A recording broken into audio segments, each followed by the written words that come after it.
First Nations TV, your official Bombing of Darwin TV station, remembers the day that war came to the territory.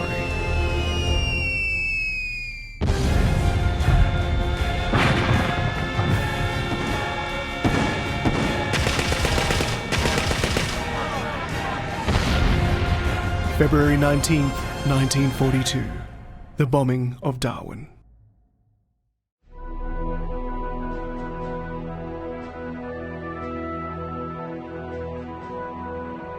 Things were going very, very badly. We lost a lot of people in 1942, a lot of ships, a lot of aircraft, and almost we're on what they call the back foot in defence terms. And after that, you take another step back, and that's the beginning of the end. No, there wasn't a plan for an immediate invasion at first.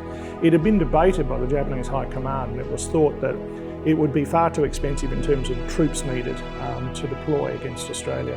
But if you can succeed in the vast strategic aim, which is to cut Australia off from America, then we have nobody left who is our big and powerful friend.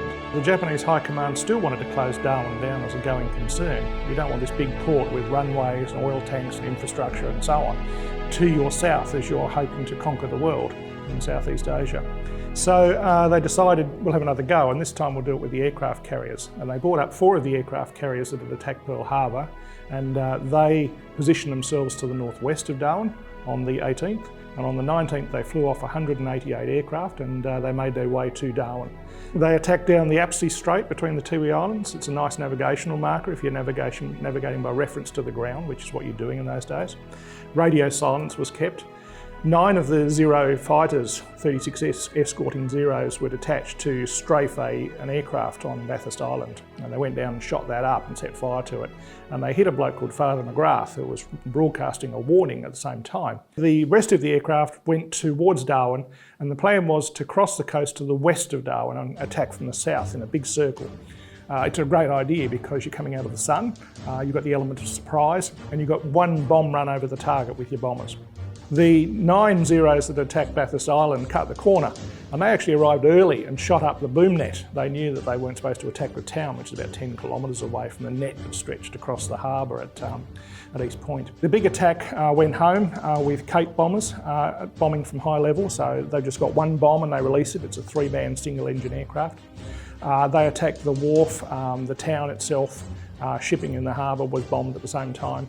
As they leave, the Val dive bombers come in and they attack at an angle with a single bomb, 2-man aircraft, and they're attacking shipping in the harbour. And the 36 Zero fighters are there to keep us honest, us being the allies at the time, all by now attacking from the ground with their anti-aircraft fire. There were 10 Kitty Hawk fighters that had a go at defending against the Zeros, and 9 of them were shot down very promptly, and the other one flew away. And then the Val dive bombers have got the field for themselves. It was a short, sharp raid. The most potent warship sunk was USS Peary, lost with 88 lives. All up, with a couple of ships outside the harbour as well, they sank 11 ships on the day, destroyed 30 aircraft, and killed 236 people. And then they flew away. The whole attack lasted about 20 minutes, I suppose. And they were replaced by another raid at 11:45, and that was 2 flights of 27 bombers each. So it's 56 aircraft coming in and attacking the runways near Darwin. This time there was no fighter opposition from us at all, and they bombed very effectively and flew away, leaving the whole place destroyed pretty much, very heavy damage. And that's the beginning of the air war that enveloped Northern Australia for the next 2 years. What had happened in Darwin was, starting in December, you had mass evacuations, particularly of women and children, not what they call non-combatants. So you did find some women stayed on. For example, the post office, when it was hit, had largely female staff, and most of them died. But they're considered essential workers. You've got to have communications. You did find that most of the Aboriginal people have been evacuated out of the Darwin area, except for the Tiwi Islands. Tiwi Islanders refused to go. And they were still there when the Japanese arrived. And I said earlier, 9 Zero fighters came down and sprayed the airstrip there, which was near at that time Father McGrath's hut, which is near the church. The airstrip now has been moved. So they were immediately under attack. And although Matthias, for example, who captured Toyoshima, the first Japanese fighter pilot shot down. That was on Melville Island. There were other Japanese who were shot down and recovered by the Tiwi Islanders. You also found a terrific Aboriginal involvement in places like Adelaide River, where a lot of them signed up to work for the army. So you could work for the army as a civilian and get paid and so on, and they were raising crops there. There was also a field hospital. You also found places like Milingimbi, for example, at one stage had a squadron, a Spitfire squadron, I think it was, and there were Japanese people who were shot down there, Japanese aircrew, who were recovered by local Aboriginal tribesmen, who found them on a beach and said, right, I know you're the enemy, come with me, and held them up with either a fishing spear or a rifle or whatever. And so there were Japanese captured there as well. There's a few legends that there's some Japanese aircrew that didn't actually make it. They were simply killed by the local Aboriginal people who recognised them as enemy airmen, and that's the end of you. We've been able to revise the attack numbers, and it came out at 208. So 208 enemy air missions over northern Australia in World War II. That goes from Exmouth in Western Australia to Townsville in Queensland. 77 raids, to answer your question, against the Northern Territory. It was previously thought there were 64, but it's in fact 77. The Japanese attacked us with 3 aircraft from the carriers. So it's a Kate high-level bomber, the Val dive bomber and the Zero. But the Kate and the Val never came back. It's the only time they ever attacked Australia. After that, it's basically Zeros, twin-engine Betty bombers, big heavy thing, and Diners, which are a high-speed recon twin-engine aircraft.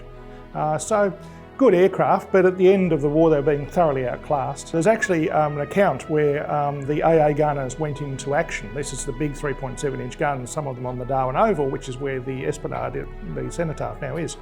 There was a gun site just there. They went into action without being told. They saw the enemy bombers, they saw the bombs start coming out, and they started firing. And in fact, one bloke, Jack Mulholland, who was on one of those guns, he said air shells went up as their bombs came down, and then the aircraft siren sounded, the air raid warning sounded about 30 seconds later. We fired on them with no effect. The first raid lasted about 45 minutes. 42 perhaps, but around about 45 minutes. When the high-level bombers had done their carpet bombing of the town and the aerodrome, they moved out, and the fighters and dive bombers moved in, and they attacked the ships. And the battle then was between the ships and the Japanese Air Force. I saw the Peary go down, and the chap in the front of it was still firing. I'm pretty sure it went down first. And the chap in the front of the Peary was still firing his gun as he went under the ocean. Fantastic. Out on the harbour, you had, on the day the Japanese attacked, you had 56 ships, and they all started opening up with everything they had. So if you're a warship, that's your job.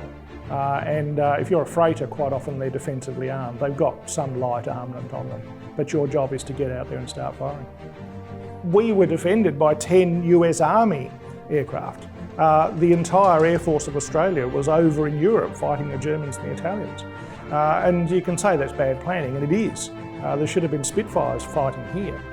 This is 1942, and there's no Spitfires or Hurricanes defending Darwin. What's going on? There's only 10 Kitty Hawk fighters of the US Army Air Force, and they're there by accident. They were going to Java and turned back with bad weather and came back and were just in the right place at the right time. 4 of them died. 9 of them were shot down. Darwin on the 19th of February 1942 is the first time Americans and Australians fight together in World War II. It was here that it was shoulder to shoulder with the guys who are now the big alliance for us, because Britain was almost falling. The Darwin commemoration follows a fairly set pattern now. Well, it always starts at 9:58. 9:58 is when the first bombs fell. The Darwin commemoration, you get the air raid siren, you get the attack by the ground forces, so there's soldiers there firing guns. They're not the same as the 3.7. If you want to see those, they're out at East Point, there's a couple out there. They're a big heavy gun with a big barrel, and they fire about 6 rounds a minute. But you have people firing machine guns, you have people firing rifles and so on. So we try and simulate a bit of that at the commemoration, though nothing simulates an attack by 188 enemy aircraft. There's usually a fly past. There's a Harvard trainer in Darwin, which is a World War II training aircraft. It gives you a bit of an idea, but it flies low and slow. We usually get overflights by Orions or Hornets or things like that. But to imagine the sky filled full of aircraft coming towards you is very hard. We don't really simulate that. It's a very unusual place, Darwin, in that it was so heavily attacked. It's the only government house in Australia to be attacked by the enemy. It's a funny thing to be surrounded by the place where we first fought in Australia. It's the biggest attack ever made on Australia in terms of air attack. And the loss of life on the day, 236 people, is enormous. And that was just the first of 77 raids on the territory.